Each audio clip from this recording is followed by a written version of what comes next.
Now that FIRST has piqued your interest in STEM, the next goal is to launch you, students, volunteers, mentors, and sponsors, into amazing career opportunities. Have you ever wondered how to take your first experience and turn it into a career opportunity?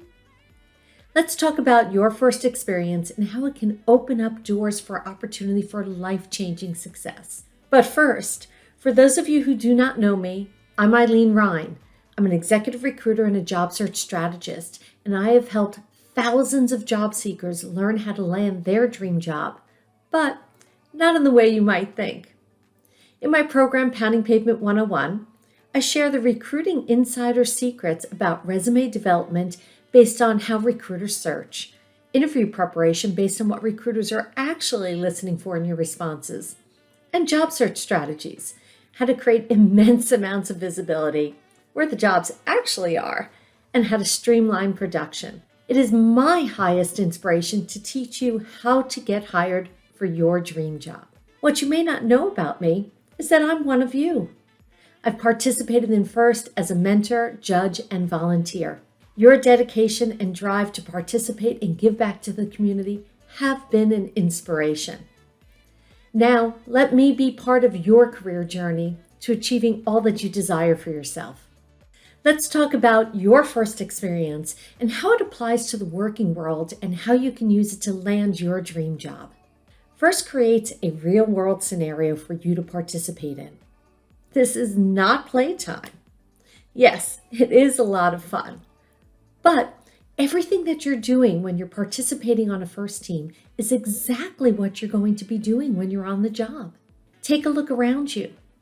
Engineering, business plans, marketing, outreach, presentations, interviews, scheduling, production, writing, teamwork, cooperation, and most importantly, gracious professionalism. Recruiters like me are looking for you, specifically for candidates in the FIRST community. So, what are recruiters really looking for in candidates?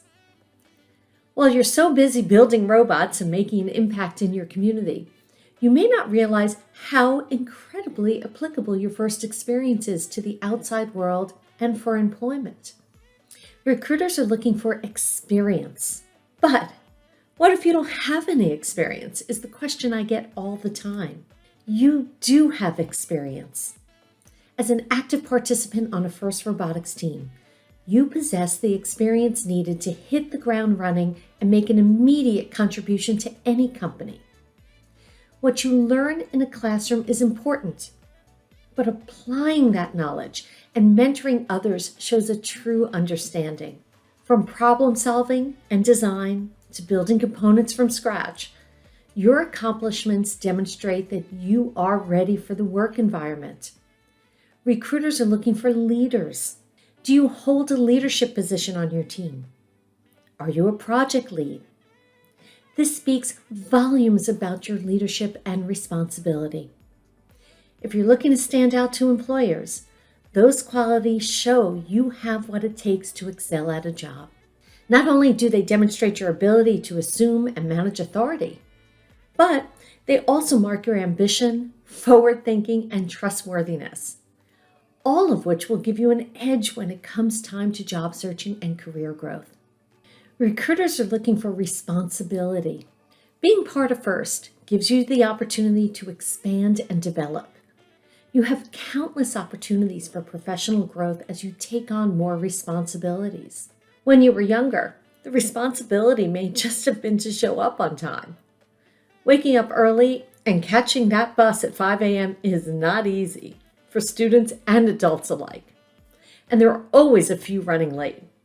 On my team, there are always a few, and you know who you are.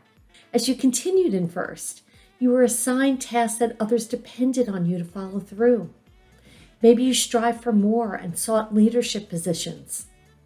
In order to win these positions, you had to prove that you could be trusted to handle the role. Once you graduated, you came back to mentor or volunteer. These are all things that employers would be interested in. Recruiters are looking for communicators. You cannot work in a bubble being on a FIRST team or as a FIRST volunteer. At some point, You need to communicate with team members or the first community to achieve your goals. Even the most introverted person at some point will need to communicate with other members, even if it's only to find out when lunch is served. Recruiters are looking for commitment. Think about the projects that you've completed. Are you someone who is committed to solve the problem and complete the task at hand? Did you build your robot in the allotted time? Or did you just give up at the first sign of trouble? Was that award essay written and submitted on time? Did you plan and execute any events? Now, let's talk about time commitment. How many hours do you spend on first-based activities? At a full-time job, the average work week is 40 hours. First community members put 40 hours a week after school and jobs during build season. If your time is spent paid or unpaid, it is still hours that you're working at a nonprofit organization in addition to a full-time job and or school. Companies will want to see how and where you spend your valuable free time. What better way than to show that you give back not only to the community, but to the STEM community at large? Do you see how all of this experience can be applied to what an employer would be looking for in candidates to hire? They would be lucky to have you join their team. The next time you're at an event or at your workshop, you're going to start to look at your first experience differently. Have I shown you how important your first experience is in landing your next career opportunity? I know how super fabulous you all are. Now, let's showcase you to the world. I'll be talking about careers, job searching, resumes, and interview preparation in our future career segments. And at the first championship, I'll go into more detail to guide you to land your STEM dream job. Keeping these career tips in mind, you'll be on your way to successful employment opportunities. Thanks for watching to the end, and I'll see you in the next Alumni Career Segment video. This is Ilene Rein from Pounding Pavement 101.